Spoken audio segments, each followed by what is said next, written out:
නිවුරු වල මේ පාර්ට් එකෙන් නම් ලොකුවට එසේ අහන්න දෙයක් නැහැ. මේකෙන් අහනවා නම් අහන්නේ MCQ. ගොඩක් වෙලාවට පේපර් එක අනිවාර්යෙන් බේසික් ගණිත වලින් MCQ එනවා. ඒ එන්නේ මෙතනදී බේසික් ගණිත වල තියෙන රිලේෂන්ස් අහනවා. ඊළඟට අපහු වැඩිපුරම අහන්නේ පාකින්සන් ඩිසීස් එක ගැන. බේසල් ගැන්ග්ලියා නැත්නම් බේසල් නියුක්ලියර්. බේසල් ගැන්ග්ලියා කියලා කියන්නේ සෙරිබ්‍රල් හෙමිස්ෆියර්ස් ඇතුලේ තියෙන ග්‍රේ මැටර් මාස් කලෙක්ෂන් එකකට. අපි දන්නවා සෙරිබ්‍රල් හෙමිස්ෆියර්ස් ගත්තොත් සෙරිබ්‍රල් හෙමිස්ෆියර්ස් වල outer part එක හැදලා තියෙන ග්‍රේ මැටර් වලින් inner part එක white matter එකෙන් හැදලා තියෙනවා. මේ බේසල් ගැන්ග්ලියා කියලා කියන්නේ ඒ inner part එක. ඒ කියන්නේ සෙරිබ්‍රල් හෙමිස්ෆියර්ස් ඇතුලේ. අතරම කිව්වොත් white matter එකේ තියෙන gray matter masses. එතකොට අපිට මෙයාගේ definition එක කියන්න පුළුවන් a collection of masses of gray matter located within each cerebral hemispheres. Within each cerebral hemispheres. අනේ ඒ වචන සෙට් එක වැදගත්. ඊළඟට බේසල් ගැන්ග්ලියා තියෙන්නේ මොකටද? බේසල් ගැන්ග්ලියා වල ෆන්ක්ෂන් එක වෙන්නේ ඒ වගේම එයා වැදගත් වෙන්නේ අපේ පෝස්ටර් එක තියාගන්නයි ඒ වගේම voluntary movements control කරන්නයි. අපේ බොඩි එකේ main basal ganglia හතරක් තියෙනවා. ඒවා තමයි caudate nucleus, lentiform nucleus, amygdaloid nucleus and claustrum. මෙන්න මේ හතර තමයි අපි main basal ganglia විදියට සලකන්නේ.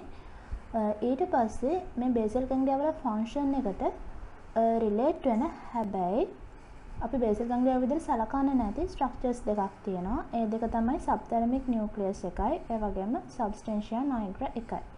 ඊළඟට දැනගන්න ඕන මේ basal ganglia වල lentiform nucleus එක ගත්තොත් lentiform nucleus එකේ parts දෙකක් තියෙනවා. putamen එකයි globus pallidus එකයි. caudate nucleus එකයි මේ lentiform nucleus එකේ putamen එකයි. කියන මෙන්න මේ parts දෙකට අපි නමක් කියනවා neostriatum නැත්නම් striatum කියලා. ඊළඟට ආපහු caudate nucleus එකටයි lentiform nucleus එකටයි. ඒ කියන්නේ putamen එකයි globus pallidus එකයි කියන parts දෙකටම අපි කියනවා corpus striatum. neostriatum කියලා කියන්නේ caudate nucleus එකයි lentiform nucleus එකේ putamen එකයි කියන එකට තමයි neostriatum කිව්වේ. caudate nucleus එකයි සම්පූර්ණ lentiform nucleus එකයි ඒ දෙකට තමයි අපි කියන්නේ corpus striatum කියලා. මෙන්න මේ දෙක පොඩ්ඩක් මේ වචන ටික මතක තියාගන්න. මේවා MCQ අහන්න පුළුවන්. මේ තියෙන්නේ cerebral hemispheres ඇතුලේ basal ganglia තියෙන විදිය. මේක මම ගත්තේ කුප්පි නෝට් එකක තිබ්බ රූපයක් නේ. මෙන්න මේ රූපේ හොඳට මතක තියාගන්න. medial ඉඳන් lateral යනකොට මොනවද තියෙන structures ඒවා relations මොනවද? ඔව MCQ අහන්න පුළුවන්. ඒ හින්දා මෙන්න මේ රූපේ හොඳට මතක තියාගත්තා නම් ඒ MCQ වලට උත්තර කියන්න පුළුවන්. medialෙම තියෙන්නේ thalamus එක. මේක A වලින් පෙන්නලා තියෙන්නේ. ඊට පස්සේ B වලින් පෙන්නලා තියෙන caudate nucleus එක මෙයා basal ganglia එකක්. මේ caudate nucleus එකේ parts තුනක් තියෙනවා. head එකයි, body එකයි, tail එකයි. අපි පස්සේ ඒවා ගැන කතා කරනවා. එතකොට මෙයා gray matter එකක්. ඊට පස්සේ එයාට පස්සේ තියෙන්නේ මේ V shape. එයා white matter එකක්. මේ තියෙන internal capsule එක C වලින් පෙන්නලා ඊට පස්සේ internal capsule එකට laterally තියෙනවා. ආපහු gray matter එකක්. මේ තියෙන lentiform nucleus එක. ඊට පස්සේ මේ lentiform nucleus එක ගත්තොත් lentiform nucleus එකේ parts දෙකක් තියෙනවා. medially globus pallidus එකයි laterally putamen එකයි. ඊළඟට lentiform nucleus එක gray matter එකක්. මේ gray matter එකට පස්සේ ආපහු තියෙනවා white matter එකක්. ඒ white matter එක තමයි අපි කියන්නේ external capsule. එතකොට lentiform nucleus එකට medially තියෙන internal capsule laterally තියෙන external capsule. ඊට පස්සේ ආපහු gray matter එකක්. මෙතන F වලින් පෙන්නලා තියෙන්නේ claustrum කියන එක. ඊට පස්සේ ආපහු තියෙන්නේ white matter එකක්. ඒක තමයි extreme capsule. මේ රූපේ හොඳට මතක තියාගන්න. මේ රූපේ නියුරෝස්නල් එකේ රූපයක්.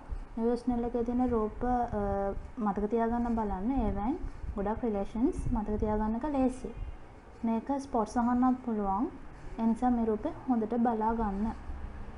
අපි medial ඉඳන් lateral බැලුවොත් medialෙම තියෙනවා lateral ventricle එකේ anterior horn එක.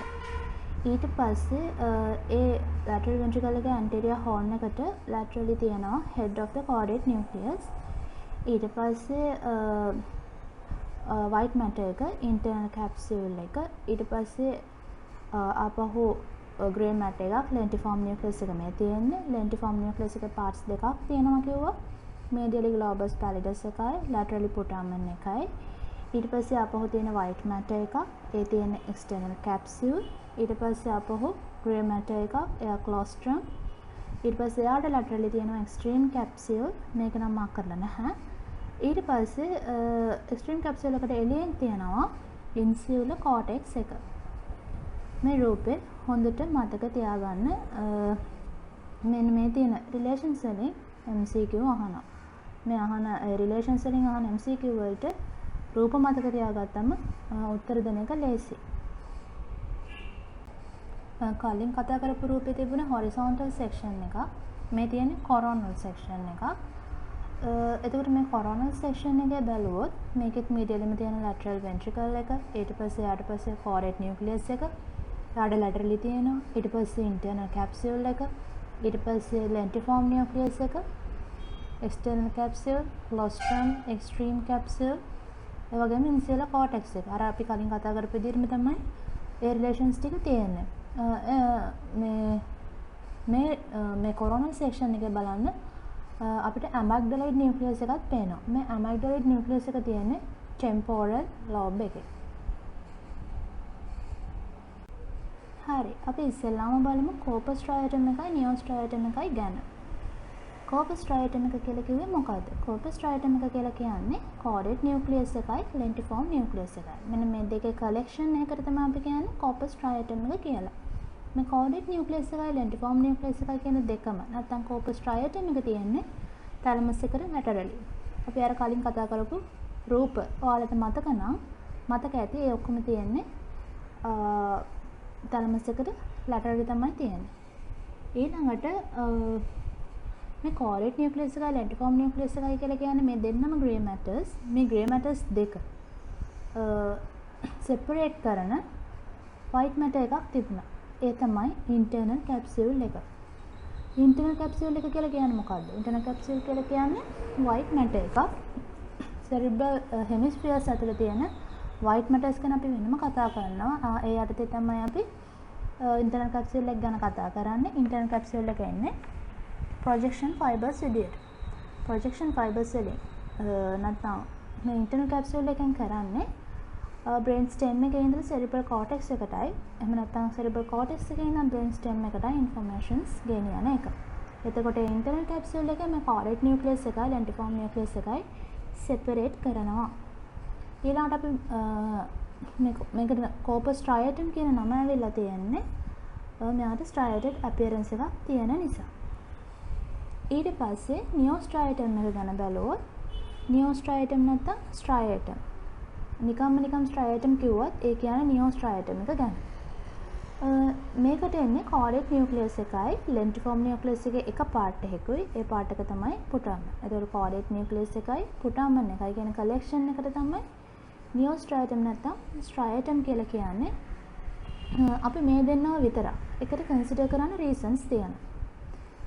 ඒ reasons තමයි මේ දෙන්නටම තියෙන්නේ same embryological origin. ඒ වගේම මේ දෙන්නගේම histology similar. ඒ වගේම connections කියන්නේ afferents and efferents. ඒවත් similar. ඒ නිසා මේ caudate nucleus එකයි putamen එකයි අපි එකට consider කරලා neostriatum කියලා කියනවා. මේ neostriatum නැත්නම් striatum එක අපිට වැදගත් වෙනවා basal ganglia වල connections ගැන කතා කරනකොට. මොකද මේ neostriatum එකෙන් තමයි basal ganglia වලට එන inputs නැත්නම් afferents ගොඩක් receive කරන්නේ. ඊළඟට අපි main basal ganglia 4 ගැන ඉස්සෙල්ලාම ටිකක් බලමු. ඉස්සෙල්ලාම caudate nucleus එක. caudate nucleus එක ගත්තොත් ඔයාලට පේනවා ඇති එයාගේ shape එක C shape. large C shape grey matter. C අකුරක shape එකක් තමයි තියෙන්නේ.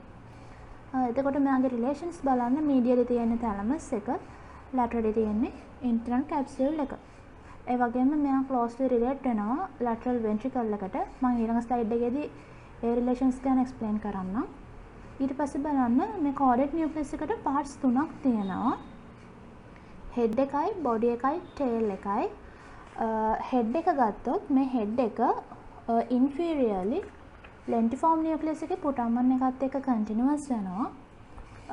ඊට පස්සේ මේ head එක body එක වෙනවා. ඊට පස්සේ tail එක වෙනවා. අන්තිමට මේ tail එක anteriorly amygdaloid nucleus එකෙන් තමයි ඉවර වෙන්නේ. හරි. caudate nucleus එකේ parts තුනක් තියෙනවා කියවනේ. head එකයි, body එකයි, tail එකයි. head එක අපි කියනවා large and rounded.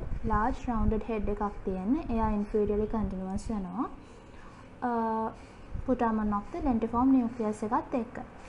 එතකොට මම කිව්වා මම මේ slide එකේ lateral ventricle එකට තියෙන relations ගැන explain කරන්නම් කියලා. ඒක පොඩ්ඩක් බලා ගන්න. මොකද මේ caudate nucleus එකයි lateral ventricle එකයි අතර තියෙන relations MCQ අහන්න පුළුවන්. ඉස්සෙල්ලාම head of the caudate nucleus එක බැලුවොත් ඒ හරියදී lateral ventricle එකේ තියෙන්නේ anterior horn එක. එතකොට මේ දෙන්නගේ relation එක ගත්තොත් head of the caudate nucleus තියෙන්නේ මේ lateral ventricle එකේ anterior horn එකට laterally. ඊළඟට caudate nucleus එකේ head එක interventricular foramen එක තියෙන region එකේදී body of the caudate nucleus එක විදියට continuous වෙනවා. මේ body of the caudate nucleus එක ගත්තොත් long ඒ වගේම narrow. ඒ body එක තියෙන තැන lateral ventricle එකේ තියෙන්නේ body එකම තමයි. relation එක ගත්තොත් lateral ventricle එකේ body එකේ flow එකේ තමයි caudate nucleus එකේ body එක තියෙන්නේ. ඔයාලට මේක මේ රූපේ එක පේනවා ඇති.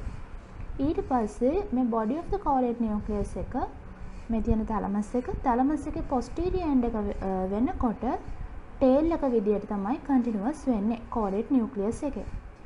එතකොට මේ caudate nucleus එකේ tail එක ගත්තොත් මෙයා long ඒ වගේම slender inferiorly ඇවිල්ලා anteriorly amygdaloid nucleus එකෙන් තමයි terminate වෙන්නේ. එතකොට caudate nucleus එකේ tail එක තියෙන හරියේ lateral ventricle එකේ තියෙන්නේ inferior horn එක. inferior horn එකේ roof එකේ තමයි මේ caudate nucleus එකේ tail එක තියෙන්නේ. එතකොට ඒවා තමයි caudate nucleus එකටයි lateral ventricle එකටයි තියෙන relations. මම ආපහු ඒ ටික කියන්නම්. head of the caudate nucleus තියෙන්නේ lateral ventricle එකේ anterior horn එකේ lateral wall එකේ. ඊළඟට body of the caudate nucleus තියෙන්නේ lateral ventricle එකේ body එකේ flow එකේ. tail of the caudate nucleus තියෙන්නේ lateral ventricle එකේ inferior horn එකේ roof එකේ. ඔය points තුනම MCQ අහන්න පුළුවන්. ඒ නිසා ඒ relations ටික හොඳට මතක තියාගන්න.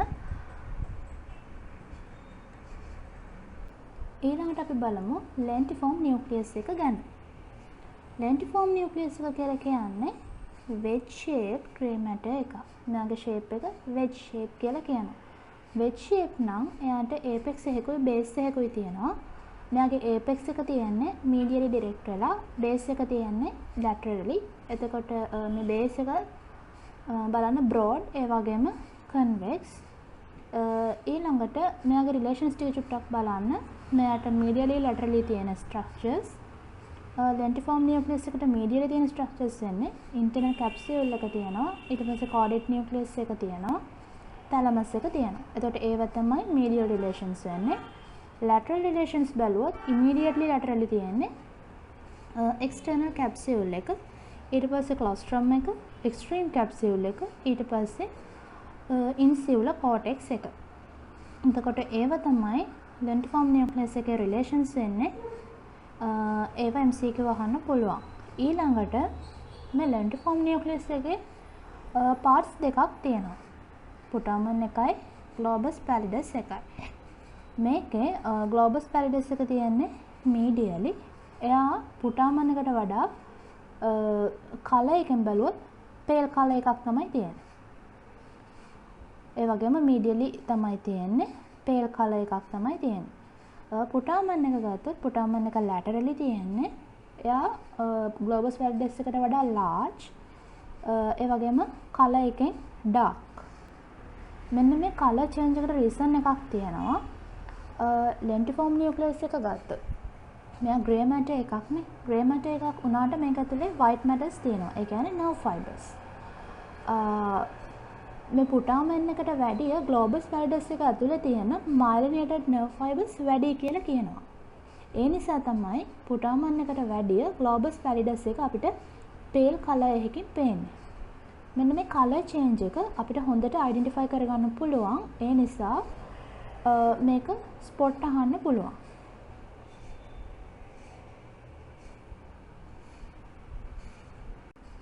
ඊළඟට අපිට තියෙන්නේ amygdaloid nucleus එක. amygdaloid nucleus එක ගත්තොත් අපි කියනවා මෙයාගේ shape එක almond shape. ඒ කියන්නේ almond ඇටයක shape එකක් තමයි මේ amygdaloid nucleus එකට තියෙන්නේ. මෙයා තියෙන්නේ cerebral hemisphere එකේ temporal lobe එකේ. temporal lobe එකේ තියෙනවා අංකස් කියලා part එකක්. අන්න ඒ හරිය තමයි මේ amygdaloid nucleus එක තියෙන්නේ. අපි දැන් මෙතනදී basal ganglia යටතේ amygdaloid nucleus එක ගැන කතා කරාට මේ amygdaloid nucleus එක අපි consider කරන්නේ limbic system එකේ part එකක් විදියට. එතකොට මෙයා limbic system එකේ part එකක්. මෙයා මොකද්ද කරන්නේ? මෙයාගේ function එක ගත්තොත් මෙයා environmental changes එක අපේ body එකේ responses change කරන්න වැදගත් වෙනවා. environmental changes එක body responses change කරන්න වැදගත් වෙනවා. දැන් උදාහරණයක් විදිහට ගත්තොත් අපි හොඳටම බය වෙච්ච වෙලාවක අපේ බොඩි එකේ චේන්ජස් වෙනවා. ඒ කියන්නේ heart rate වැඩි වෙනවා, BP වැඩි වෙනවා, ඊළඟට respiratory rate වැඩි වෙන්න පුළුවන්, skin color එක change වෙන්න පුළුවන්. අන්න ඒ වගේ changes වලට මේ amygdaloid nucleus එක involve වෙනවා. මෙයා limbic system එකේ part එකක්. ඒක MCQ අහන්න. ඊළඟට colostrum එක. colostrum එක ගැන නම් අපිට ලොකුවට කතා කරන්න දෙයක් නැහැ.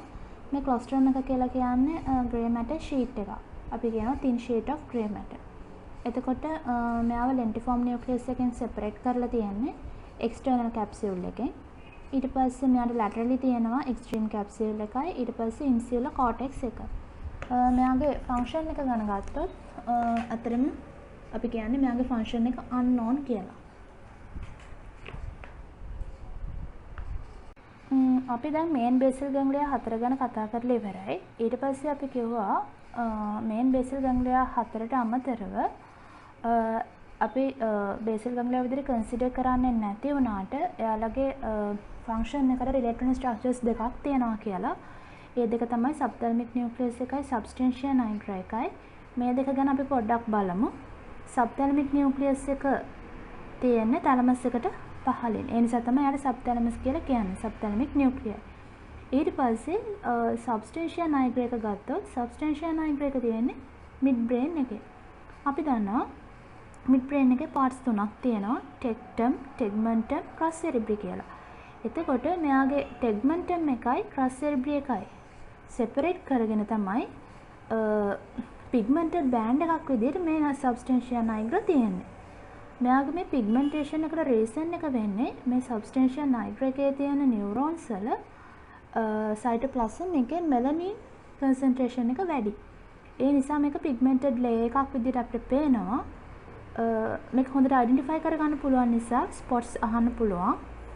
ඊළඟට මේ substantia nigra එක ගත්තොත් මෙයා motor nucleus එකක් විදිහට consider කරන්නේ muscle tone එක තියාගන්න substantia nigra වැදගත් වෙනවා. ඊළඟට substantia nigra එකේ parts දෙකක් identify කරන්න පුළුවන්. එකක් pars reticulata අනිත් එක pars compacta. pars reticulata ගත්තොත් එයා lentiform nucleus එකේ globus pallidus එකේ structure එකට similar වෙනවා. ඔයාලට මතක ඇති lentiform nucleus එකේ parts දෙකක් තියෙනවා කියලා කිව්වා. putamen එකයි globus pallidus එකයි. ඒ putamen එක අපි consider කරනවා කියලා කිව්වා neostriatum එකට විදියට putamen එකයි caudate nucleus එකයි. එතකොට ඒ දෙන්නගේ structures ගොඩක් කලාවට සමානයි. ඒ වගේ මේ ග්ලෝබස් පැලිඩස් එකේ ලෙන්ටිෆෝම් නියුක්ලියස් එකේ ග්ලෝබස් පැලිඩස් එකේ ස්ට්‍රක්චර් එක මේ සබ්ස්ටැන්ෂියා නයිග්‍රා එකේ තියෙන පාස් රෙටිකියුලාටා එකේ ස්ට්‍රක්චර් එකට තමයි සිමිලර් වෙනවා කියලා කියන්නේ. අනිත් එකන තමයි පාස් කම්පැක්ටා කියන එකන. මෙයාගේ ස්ට්‍රක්චර් එක අපි කියනවා යට ඩෙන්ටිකල් ස්ට්‍රක්චර් එකක් නැහැ. no identical structure. ඊළඟට අපි බලමු බේසල් ගැන්ග්ලියා වල තියෙන කනෙක්ෂන්ස් මොනවද කියලා. කනෙක්ෂන්ස් විදිහට අපි බලන්නේ afferents, efferents. ඒ කියන්නේ inputs and outputs කියන ඒවා. ඒතර බේසල් ගැන්ග්ලියා වලට mainly afferents නැත්නම් inputs එන්නේ cerebral cortex එකෙන්. cerebral cortex එක අපි කියන corresponding areas කියලා. ඒ කියන්නේ motor and sensory cortex එකෙන් තමයි major afferents එන්නේ. ඒ එන afferents receive කරන්න neostriatum ඉන්නේ. cerebral cortex එකට අමතරව තව afferents එන areas තියෙනවා. අපි ඒවා ඊට පස්සේ කතා කරමු. major afferents එන්නේ cerebral cortex එකෙන්. ඒ එන afferents receive කරන්න neostriatum එකේ ඉන්නවා. ඊට පස්සේ efferents ගත්තොත් ඒ කියන්නේ outputs බේසල් ගැන්ග්ලියා වලින් එළියට යන්නේ ග්ලෝබස් පැලිඩස් එක හරහා. ග්ලෝබස් පැලිඩස් එක හරහා ආපහු සෙරිබ්‍රල් කෝටෙක්ස් එකට තමයි යවන්නේ. සෙරිබ්‍රල් කෝටෙක්ස් එකෙන් ඊට පස්සේ ඩිසෙන්ඩන්ට් ට්‍රැක්ස් හරහා ඒ අදාළ මසල්ස් වලට ඉන්ෆර්මේෂන් ගෙනියනවා. ඊළඟට මෙන්න මේ කනෙක්ෂන්ස් හරියට දැනගන්න ඕන ඊළඟ පොයින්ට් එක මේක MCQ වහන පොයින්ට් එකක්. බේසල් ගැන්ග්ලියා වලට ස්පයිනල් කෝඩ් එකත් එක්ක කිසිම කනෙක්ෂන් එකක් නැහැ.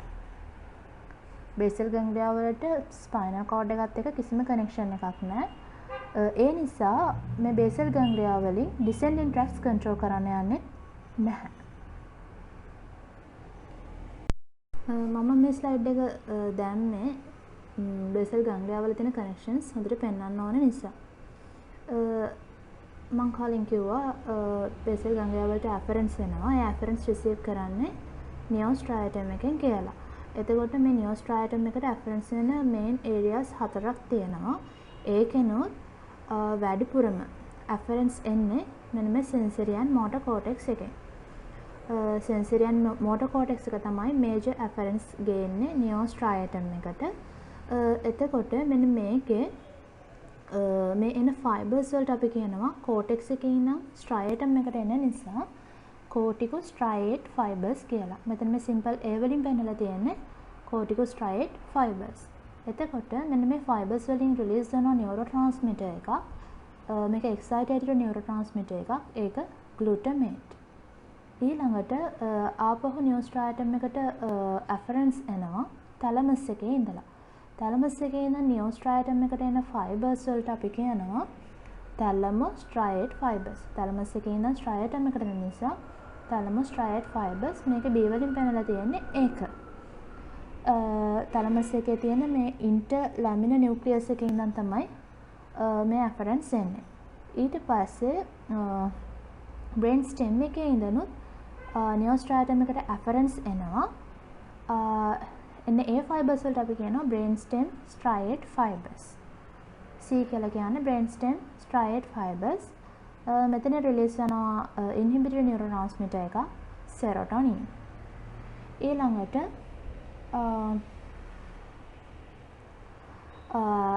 afferents එනවා neostriatum එකට. ඊළඟ වැදගත් එක substantia nigra. මේ substantia nigra එකේ ඉඳලා neostriatum එකට afferents එනවා. ඒ fibers වලට අපි කියනවා nigrostriate fibers. nigrostriate fibers මේක D කියන්නේ nigrostriate fibers. ඒකෙනුත් release වෙන්නේ inhibitory neurotransmitter එකක් dopamine. මේක හොඳට මතක තියාගන්න. මෙන්න මේ nigrostriate pathway එක තමයි affect වෙන්නේ Parkinson disease එකේදී. nigrostriate pathway එක එතනදී release වෙන්නේ dopamine කියන inhibitory neurotransmitter එක. එතකොට ඒව තමයි බේසල් ගැන්ග්ලියා වලට වෙන afferents. නැත්නම් අපි කියනවා neostriatum එකට එන afferents. එතකොට neostriatum එකෙන් යන efferents බැලුවොත් main efferents දෙකක් තියෙනවා. පළවෙනි එක තමයි neostriatum එකෙන් globus pallidus එකට information යනවා. නියෝස්ට්‍රෑටම් එක කියලා කියන්නේ අපි කෝඩේට් නියුක්ලියස් එකයි පුටාමන් එකයි. එතකොට ඒකේ ඉඳලා ග්ලෝබස් පැලිඩස් එකට ඉන්ෆර්මේෂන් යනවා. ඒ ෆයිබර්ස් වලට අපි කියනවා ස්ට්‍රයටෝ පැලිඩල් ෆයිබර්ස්. ස්ට්‍රයටෝ පැලිඩල් ෆයිබර්ස්. මේක නම්බර් 1 කියන්නේ ඒක. එතකොට එතනත් රිලීස් වෙන්නේ GABA කියන නියුරෝ ට්‍රාන්ස්මිටර් එක.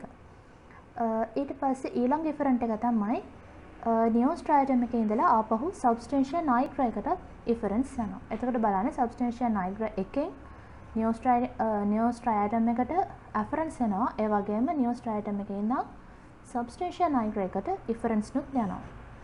ඒ යන ෆයිබර්ස් වලට අපි කියනවා ස්ට්‍රයටෝ නයිග්‍රල් ෆයිබර්ස්. ස්ට්‍රයටම් එකේ ඉඳන් සබ්ස්ටැන්ෂියා නයිග්‍රා එකට යන නිසා ඒක ස්ට්‍රයටෝ නයිග්‍රල් ෆයිබර්ස්. මේකෙදි නියුරෝ ට්‍රාන්ස්මිටර්ස් තුනක් රිලීස් වෙනවා GABA, ඇසිටයිල්කෝලින්, සබ්ස්ටන්ස් P කියන එක. මෙන්න මේ ස්ට්‍රයටෝ නයිග්‍රල් පාත්වය එක තමයි ඇෆෙක්ට් වෙන්නේ හන්ටින්ගටන් ඩිසීස් එකේදී. ඊළඟට අපි ග්ලෝබස් පැලිඩස් එක පැත්තට ආවොත් මේ ග්ලෝබස් පැලිඩස් එකෙන් තමයි කිව්වා අපි සම්පූර්ණ මේ බේසල් ගැන්ග්ලියා වලින්ම අවුට්පුට්ස් එළියට යන්නේ. එතකොට මේකේ අවුට්පුට්ස් යනවා ඒරියාස් 4කට. පළවෙනි එක තැලමික් නියුක්ලියස්. තැලමික් නියුක්ලියස් එකට යනවා. මෙන්න මේ ග්ලෝබස් පැලිඩස් එකේ ඉන්න තැලමික් නියුක්ලියස් එකට යන ෆයිබර්ස් වලට අපි කියනවා අන්සා ලෙන්ටිකියුලාරිස්. අන්සා ලෙන්ටිකියුලාරිස්. ඊට පස්සේ ග්ලෝබස් පැලිඩස් එකේ ඉන්න සබ් තැලමස් එකට යනවා. ඒ ෆයිබර්ස් වලට කියනවා ෆැසිකියුලස් ලෙන්ටිකියුලාරිස්. ෆැසිකියුලස් ලෙන්ටිකියුලාරිස්. මේ අන්සා ලෙන්ටිකියුලාරිස් කියන එකයි ෆැසිකියුලස් ලෙන්ටිකියුලාරිස් කියන එකයි මෙන්න මේ දෙක පටලවලා MCQ වහන්න පුළුවන්. ඊළඟට ආපහු ග්ලෝබස් පැලිඩස් එකේ ඉඳන් ඉෆරන්ස් යනවා මිඩ් බ්‍රේන් එකේ ටෙග්මන්ටම් එකට. එතකොට ඒ ෆයිබර්ස් වලට අපි කියනවා පැලිඩෝ ටෙග්මන්ටල් ෆයිබර්ස්. ඊළඟට සබ්තැලමික් නියුක්ලියස් එකට යනවා. ඒකට අපි කියනවා පැලිඩෝ සබ්තැලමික් ෆයිබර්ස් කියලා. එතකොට මේවා තමයි බේසල් ගැන්ග්ලියා වලට තියෙන කනෙක්ෂන්ස් වෙන්නේ. මෙන්න මේ chart එක මතක තියාගන්න. මේ තියෙන තර කලින් එක්ස්ප්ලেইন කරපු කනෙක්ෂන්ස් ටිකම තමයි. මේකෙනුත් ඒකම තමයි පෙන්නන්නේ. බලන්න මේකේ මේ සෙරිබ්‍රල් කෝටෙක්ස් එකේ ඉඳලා කෝඩේට් නියුක්ලියස් එකටයි පුටාමන් එකටයි ඒ කියන්නේ නියෝස්ට්‍රයටම් එකට ඇෆරන්ස් යනවා. ඊට පස්සේ ග්ලෝබස් පැලිඩස් එක හරහා ආපහු මේ ඉෆරන්ස් යන්නේ සෙරිබ්‍රල් කෝටෙක්ස් එකට. ඊට පස්සේ සෙරිබ්‍රල් කෝටෙක්ස් එකෙන් තමයි කෝටිකෝස්පයිනල් ට්‍රැක්ට්ස් වලින් ඒ කියන්නේ ඩිසෙන්ඩින් ට්‍රැක්ට්ස් වලින් ස්පයිනල් කෝඩ් එක හරහා ගිහිල්ලා මසල්ස් වලට දෙන්නේ. ඒ අරුණම බේසල් ගැන්ග්ලියා වලටයි ස්පයිනල් කෝඩ් එකටයි මේ කිසිම කනෙක්ෂන් එකක් නැහැ. ඒක මේ හොඳට මතක තියාගන්න. බේසල් ගැන්ග්ලියා වලටයි ස්පයිනල් කෝඩ් එකටයි කිසිම කනෙක්ෂන් එකක් නැහැ කියන එක. ඒක MCQ අහන පොයින්ට් එක. අපි දැන් බලමු බේසල් ගැන්ග්ලියා වල ෆන්ක්ෂන් එක ගැන. මොකද මේ බේසල් ගැන්ග්ලියා තියෙන්නේ. හිතන්න දැන් මොකක් හරි මොමන්ට් එකක් කරන්න ඕන. ඒ කරන මොමන්ට් එක මොකක්ද කියලා තීරණය කරන්න පුළුවන් සෙරිබ්‍රල් කෝටෙක්ස් එකට. සෙරිබ්‍රල් කෝටෙක්ස් එක දන්නවා මෙන්න මේ වෙලාවේ මේ මොමන්ට් එක කරන්න ඕනේ කියලා. හැබැයි එයා දන්නේ නැහැ ඒ මොමන්ට් එක කරන්නේ කොහොමද කියලා.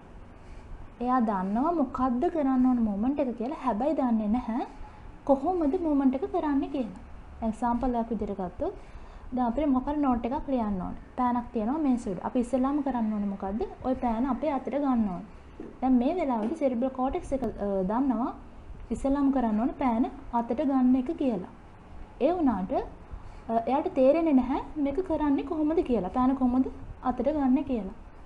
අන්න ඒ වෙලාවට මොකද කරන්නේ? සෙරිබ්‍රල් කෝටෙක්ස් එක කියනවා බේසල් ගැන්ග්ලියා වලට මට මෙන්න මේ මූවමන්ට් එක කරගන්න ඕන. එතකොට බේසල් ගැන්ග්ලියා කියනවා මෙන්න මේ මූවමන්ට් එක මේ විදිහට තමයි කරන්න කියලා. එයා සෙරිබ්‍රල් කෝටෙක්ස් එකට මූවමන්ට් එක කරන විදිහ ගැන ඉන්ෆර්මේෂන්ස් යවනවා.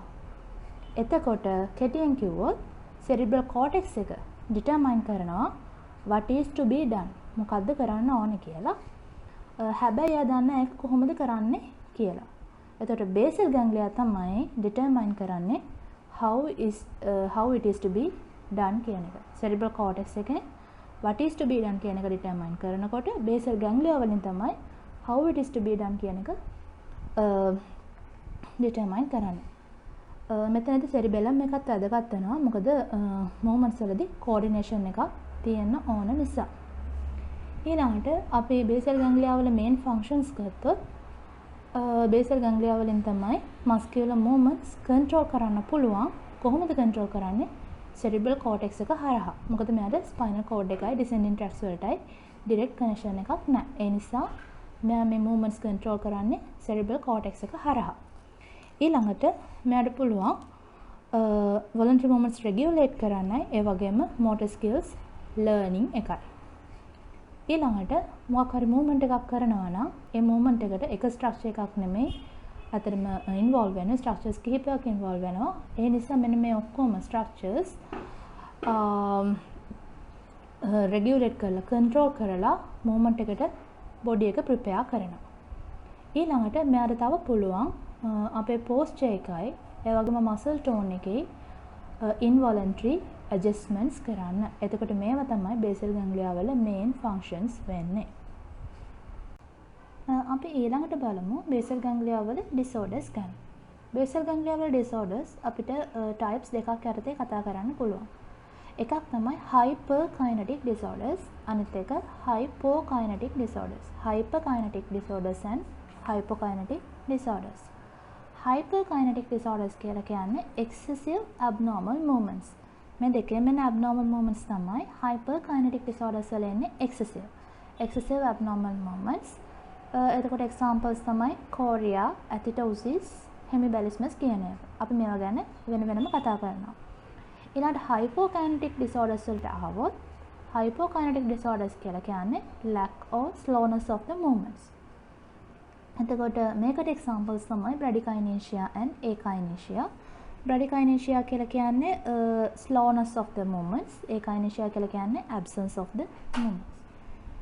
Parkinson disease එකේදී hyperkinetic වගේම hypokinetic disorders දෙකම එන්න පුළුවන්. අපි ඉස්සෙල්ලාම බලමු chorea ගැන. chorea කියලා කියන්නේ abnormal jerky involuntary movements. chorea types දෙකක් තියෙනවා. Huntington chorea එකයි Sydenham chorea එකයි. Huntington chorea කියන්නේ Huntington disease එකේදී අපි Huntington disease එක ගැන කතා කරනකොට ඒ ගැන බලමු. දැන් අපි බලමු Sydenham chorea ගැන. Sydenham chorea කියලා කියන්නේ childhood disease එකක්. මේක childhood එකේදී තමයි එන්නේ. මේක ගොඩක් වෙලාවට ඇසෝසියේට් වෙන්නේ rheumatic fever එකත් එක්ක.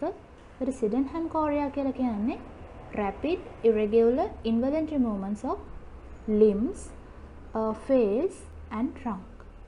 මේකදී rapid irregular ඒ වගේම involuntary movements එන්න පුළුවන් limbs වල, face එකේ, ඒ වගේම trunk එකේ. එතකොට බැලුවම මේක නිකන් dance එකක් වගේ. එතකොට මේ Sydenham chorea ගත්තොත් Sydenham chorea කියලා කියන්නේ transition disease එකක්. ඒ නිසා full recovery එකක් අපිට expect කරන්න පුළුවන්. Athetosis. Athetosis කියලා කියන්නේ slow sinus riding movements. slow sinus riding movements. මේකට ගොඩක් වෙලාවට involve වෙන්නේ limbs වල distal segments. අපි hemibalismus වලදී කියන්නේ proximal segments තමයි involve වෙන්නේ කියලා. athetosis එකේදී distal segments තමයි involve වෙන්නේ. ඒ කියන්නේ hand එක, fingers වගේ. ගොඩක් වෙලාවට මේක fingers වල හොඳටම පේනවා. අපිට මේවට කියන්න පුළුවන් worm like movements කියලා. ඒ කියන්නේ මේ fingers වල එන නිකන් අර පණුවෙක්ගේ movements වගේ තමයි එන්නේ. මේවා involuntary movements. එතකොට මේ athetosis වලට reason එක විදිහට කියන්නේ globus pallidus එකේ එන degeneration එකක් කියලා. hemibalismus. hemibalismus කියලා කියන්නේ involuntary movements confined to one side of the body. body එකේ one side එක. ඒ කියන්නේ එක side එකක එන involuntary movements වලට තමයි අපි කියන්නේ hemibalismus කියලා. මේ word එක ගත්තොත් මේකේ hemi කියන කැලෙන් කියන්නේ බොඩි එකේ එක සයිඩ් එකක් කියන එක. ඒ කියන්නේ right side එක ගත්තොත් right side එකේ arm එකේ හරි leg එකේ හරි මේ abnormal movements එන්න පුළුවන්. left side එක නම් එහෙමයි. කොහම හරි බොඩි එකේ එක side එක තමයි මේ abnormal movements එන්නේ. මේකෙදී involve වෙන්නේ limbs වල proximally තියෙන muscles. athetosis වලදී distal segments තමයි involve වෙන්නේ. මේකෙදී involve වෙන්නේ limbs වල proximal muscles. එතකොට අපි කියනවා මේකේ තියෙන movements ඇවිල්ලා sudden continuous violent movements. මේවා sudden continuous violent movements sudden onset එකක් තමයි තියෙන්නේ. ඒ වගේම මේ hemibalismus එන්න reason එක විදියට කියන්නේ opposite side එකේ subthalamic nucleus එකේ lesion එකක් එන එක. opposite side එකේ. එතකොට මේ subthalamic nucleus එකෙන් තමයි කරන්නේ අපේ body parts වල movements වල smoothness එක තියාගන්න එක.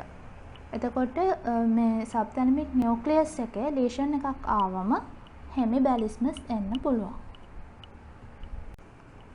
Huntington disease. Huntington disease කියලා කියන්නේ striatonigral pathway එකේ degeneration එකක් නිසා එන disorder එකක්. අපි කියනවා මේක inherited disease එකක්. autosomal dominant. ඒක MCQ අහනවා මෙයා autosomal dominant inherited disorder එකක්. එතකොට මේක එන reason එක තමයි striatonigral pathway එකේ degeneration එක. striatonigral pathway එක කියලා කියන්නේ neostriatum එකේ ඉඳලා substantia nigra එකට යන pathway එක. ඒ කියන්නේ ඒ fibers degenerate වෙන එක නිසා තමයි Huntington disease එක එන්නේ. මේ striatonigral pathway එකෙන් neurotransmitters තුනක් release වුණා. GABA, acetylcholine, ඒ වගේම substance P. එතකොට මෙන්න මේ pathway එකේ degeneration එක නිසා substantia nigra එකේ ඉඳලා neostriatum එකට යන fibers. ඒ කියන්නේ nigrostriatal fibers වල activity එක වැඩි වෙනවා. ඒ nigrostriatal fibers වලින් release වුණේ inhibitory neurotransmitter එකක් dopamine. එතකොට මොකද වෙන්නේ? මෙන්න මේ dopamine වල activity එක neostriatum එකට වැඩි වෙනවා. dopamine කියන්නේ inhibitory කෙනෙක් නිසා මෙතනදී caudate nucleus එක inhibit කරනවා. එතකොට basal ganglia inhibit වෙලා abnormal movements එනවා. ඒ abnormal movements තමයි අපි කියන්නේ Huntington chorea කියලා. මෙතන දෙන්නේ අර chorea වල තියෙන involuntary movements වගේ ඒවා. එතකොට මෙයාගේ clinical manifestations වලට ගියොත් මේක අපි කියනවා adulthood disease එකක්. clinical manifestations onset එක කියන්නේ ඒතර adulthood එකේදී අපි කියනවා 30 to 50 years of age. ඔය 30 to 50 කියන age gap එකේදී තමයි මුලින්ම clinical manifestations එන්නේ. ඒකෙදි initially එන්නේ extremities වල involuntary movements. ඒ වගේම face එකේ twitching එනවා. ඊට පස්සේ කල්ගත වෙනකොට ඒ කියන්නේ later stage එකට යනකොට මේකට involve වෙන muscles වැඩි වෙලා mobility එක අඩු වෙනවා. ගොඩාක් muscles involve වුණොත් immobile වෙනවා. ඒ වගේම laryngeal muscles මෙතනදී affect වුණොත් speech එකටයි ඒ වගේම swallowing එකටයි effect එකක් එනවා. ඒ නිසා කතා කරගන්න බැරි වෙන්න පුළුවන්. ඒ වගේම swallowing එක කරගන්න බැරි වෙන්න පුළුවන්. ඒ වගේම මේ Huntington disease එකත් එක්ක loss of memory එනවා. later stage එක වෙනකොට ඒ කියන්නේ dementia. අපි දැන් බලමු Parkinson disease එක ගැන. මේ Parkinson disease එක මෙන්න මේ topic එක basal ganglia වල ගොඩාක්ම වැදගත් topic එකක්. මොකද basal ganglia වලින් අනිවාර්යෙන් MCQ අහනවා paper එකට. MCQ අහනකොට basal ganglia වල MCQ එක ගොඩක් වෙලාවට Parkinson disease එක ගැන තමයි අහන්නේ. එතකොට Parkinson disease එක ගැන ටිකක් හොඳට දැනගෙන ඉන්න ඕන. එතකොට Parkinson disease එක එන්න හේතුව වෙන්නේ මොකද්ද? මොකද්ද reason එක? මේක එන්නේ mainly substantia nigra එකේ එන neuronal degeneration එකක් නිසා. හැබැයි caudate nucleus එකේ එන neuronal degeneration එකදී එහෙම නැත්නම් lentiform nucleus එකකදී එන neuronal degeneration එකකදී Parkinson disease එක එන්න පුළුවන්. හැබැයි අපි mainly කතා කරන්නේ neuronal degeneration of the substantia nigra. එතකොට මේක නිසා substantia nigra එකේ ඉඳලා neostriatum එකට fibers එනවා. එතකොට අපි ඒවට කියනවා nigrostriatal fibers. මේකෙන් inhibitory neurotransmitter එක dopamine release වෙනවා. එතකොට මෙන්න මේ dopamine release වෙන ප්‍රමාණය අඩු වෙනවා. neurotransmitter එක අඩු වෙන නිසා මොකද වෙන්නේ? මේ corpus striatum එකේ ඒ ඩෝපමින් වලට තියෙන රිසෙප්ටර්ස් වල සෙන්සිටිවිටි එක වැඩි වෙනවා. එතකොට අපි කියනවා හයිපර් සෙන්සිටිවිටි එකක් එනවා කියලා. එතකොට මේකද දැනගන්න ඕනේ පාකින්සන් ඩිසීස් එක ගැන කිව්වම පාකින්සන් ඩිසීස් එක යන රීසන් එක මොකද්ද? ඒ වගේම මේකෙදි මේන්ලි සික්‍රීෂන් එක අඩු වෙන නියුරෝ ට්‍රාන්ස්මිටර් එක මොකද්ද? ඔය දෙක MCQ අහනවා. අපි ඊළඟ ස්ලයිඩ් එකෙන් බලමු පාකින්සන් ඩිසීස් එකේ ක්ලිනිකල් ෆීචර්ස් ගැන. Features of Parkinson disease. අපි පාකින්සන් ඩිසීස් එකේ ෆීචර්ස් 4ක් ගැන කතා කරනවා. ට්‍රෙමර් එක, මසල් රිජිඩිටි එක, බ්‍රැඩිකයිනේෂියා, ඒ වගේම පෝස්ටරල් ඩිස්ටර්බන්සස්. ට්‍රෙමර් එක ගත්තොත් පාකින්සන් ඩිසීස් එකේ තියෙන්නේ රෙස්ටිං ට්‍රෙමර් එකක්. ඒ කියන්නේ රෙස්ටිං ස්ටේජ් එකේදී තමයි ට්‍රෙමර් එක එන්නේ.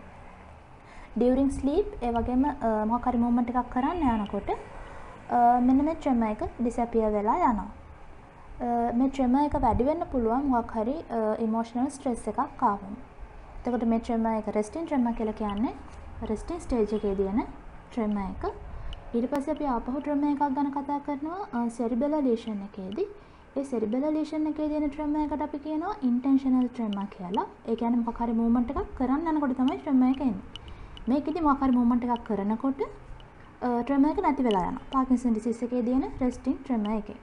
ඒ නිසා මේ රෙස්ටිං ට්‍රෙමර් එකයි ඒ ඉන්ටෙන්ෂන් ට්‍රෙමර් එකයි පටලවල MCQ අහනවා. ඒ නිසා ඒ දෙක හොඳට බලා ගන්න. ඊළඟට අපි මසල් රිජිඩිටි එකට ගියොත් මසල් රිජිඩිටි එන්නේ පාකින්සන් ඩිසීස් එකේදී අපි කියනවා සාමාන්‍යයෙන් ඔක්කොම මසල්ස් වල ටෝන් එක වැඩි වෙනවා. ඒ නිසා තමයි රිජිඩිටි එකක් එන්නේ. රිජිඩිටි ටයිප් දෙකක් තියෙනවා. කොග්වීල් රිජිඩිටි එකයි ඒ වගේම ප්ලාස්ටික් or lead pipe රිජිඩිටි. කොග්වීල් රිජිඩිටි එක එන්නේ ට්‍රෙමර් එකක් ප්‍රසන්ට් වෙන පේෂන්ට්ස්ලට. ට්‍රෙමර් එකක් තියෙනවා නම් ඒ පේෂන්ට්ස්ලට එන්නේ කොග්වීල් රිජිඩිටි එක. එතකොට මෙයාලට ට්‍රෙමර් එක තියෙන නිසා එයාලට තියෙනවා ජර්කි මූවමන්ට්ස්. ඒ ජර්කි මූවමන්ට්ස් වලට පුළුවන් මෙන්න මේ කොග්වීල් රිජිඩිටි එක ඕවර්කම් කරන්න. ඊළඟට තියෙන්නේ ප්ලාස්ටික් or lead pipe රිජිඩිටි. මේක එන්නේ ට්‍රෙමර් එකක් නැති කට්ටියට. ඒ කියන්නේ ට්‍රෙමර් එක ඇබ්සන්ට් නම් තමයි ඒ පාකින්සන් පේෂන්ට්ස්ලට එන්නේ ප්ලාස්ටික් or lead pipe රිජිඩිටි. මෙයාලට අර ජර්කි මූවමන්ට්ස් නැහැ. ඒ නිසා මුළු මූවමන්ට් එකේම තියෙන්නේ එකම රිජිඩිටි එකක්. අපි කියනවා uniform රිජිඩිටි throughout the range of movement. ඊළඟට බ්‍රැඩිකයිනේෂියා වලට ගියොත් බ්‍රැඩිකයිනේෂියා කියලා කියන්නේ slowness of the movement. මේ බ්‍රැඩිකයිනේෂියා නිසා මේ පාකින්සන් ඩිසීස් එකේ තියෙන ෆීචර්ස් ටිකක් තියෙනවා. ඒව තමයි expressionless face. face එක expressionless. ඒ වගේම walking එකේදී arm swinging එක absent. එතකොට මෙයාලගේ voice එක අපි කියනවා slurred unmodulated voice. ඒ කියන්නේ මෙයාලා කතා කරන එක clear නැහැ. ඒ වගේම sound එක නිකන් අර උස් පහත් වීම වගේ වෙන්න පුළුවන්. words එහෙම clear නැහැ. එතකොට මෙන්න මේ points තුන. expressionless face, absence of swinging of arms in walking, ඒ වගේම slurred unmodulated voice. මෙන්න මේ features තුන එන්නේ බ්‍රැඩිකයිනේෂියා නිසා. ඊළඟට postural disturbances ගැන බලුවොත් අපි මෙතනදී gait එක ගැන කතා කරන්නේ. පාකින්සන් ඩිසීස් එකේ තියෙන gait එක අපි කියනවා shuffling gait නැත්නම් fascinating gait. අපි මේක ගැන ඊළඟ ස්ලයිඩ් එකෙන් බලමු. මේකේන posture එකයි gait එකයි බලුවොත් මේ පාකින්සන් ඩිසීස් එකේ දෙන posture එක අපි කියනවා stooped posture එකක් කියලා. stooped කියලා කියන්නේ නිකන් හරි ඉස්සරහට නැමිලා වගේ ඉන්නේ, කුදු වෙලා වගේ. එතකොට stooped posture එකක් තියෙන්නේ, එහෙම වෙලා තියෙන්නේ. එයාලගේ balance එක තියාගන්න ඕන නිසා. ඊට පස්සේ මෙයාලගේ arms ගත්තොත් ඒවා flex වෙලා තියෙන්නේ. අපි කිව්වා මෙයාලගේ gait එක shuffling gait නැත්නම් fascinating gait. එතකොට ඒ gait එකේ තියෙන්නේ short steps. හැබැයි ඒවා rapid. එතකොට මෙයාලා short steps තියදී rapid walking එකක් තමයි කරන්නේ. ඒ නිසා එකපාරටම නවතින්න අමාරුයි. එතකොට ඒක තමයි මෙයාලගේ gait එක වෙන්නේ. shuffling gait නැත්නම් fascinating gait. එතකොට මේ gait එකේදී arm swinging එක absent. normal කෙනෙක්ගේ නම් lower limb එක වගේම upper limb එකත් යනවා. walking එකකදී හැබැයි මෙයාලගේ arm swinging එක absent වෙනවා. එතකොට මේවා තමයි පාකින්සන් ඩිසීස් එකේ features වෙන්නේ.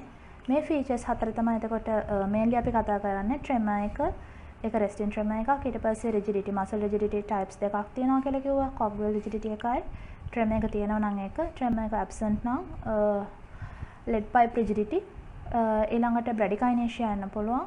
ඊළඟට posture එකයි gait එක. gait එක ඇවිල්ලා shuffling නැත්නම් fascinating gait එක. එතකොට මෙන්න මේ features එක තව ඒ කියන්නේ basal ganglia lesions වල එන්නේ නැති features වගේක් තියෙනවා.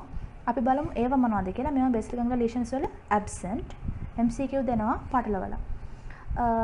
එතකොට මේ basal ganglia lesion එකකදී muscle tone එක වැඩි වෙන්න පුළුවන්. හැබැයි muscle power එක change වෙන්නේ නැහැ. power එකට affect වෙන්නේ නැහැ. ඒ වගේම muscle weakness එකකුත් එන්නේ නැහැ.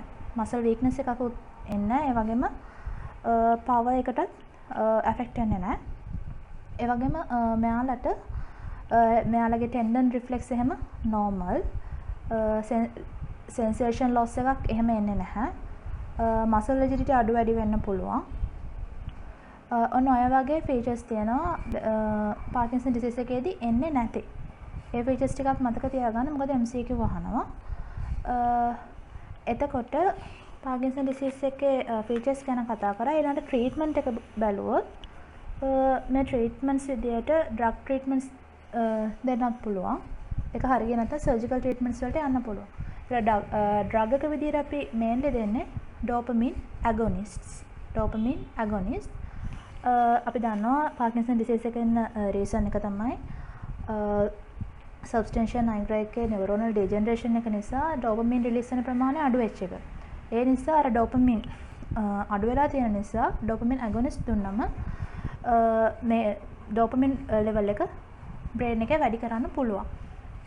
එතකොට මෙතන පොඩි ප්‍රශ්නයක් තියෙනවා. එහෙම කියලා අපිට dopamine drug එක විදියට දෙන්න බෑ. reason එක තමයි dopamine වලට බෑ blood brain barrier එක cross කරන්න. ඒ නිසා අපි drug එක විදියට දෙන්නේ L-dopa. ඒක MCQ වහනවා. L-dopa තමයි drug එක විදියට දෙන්නේ.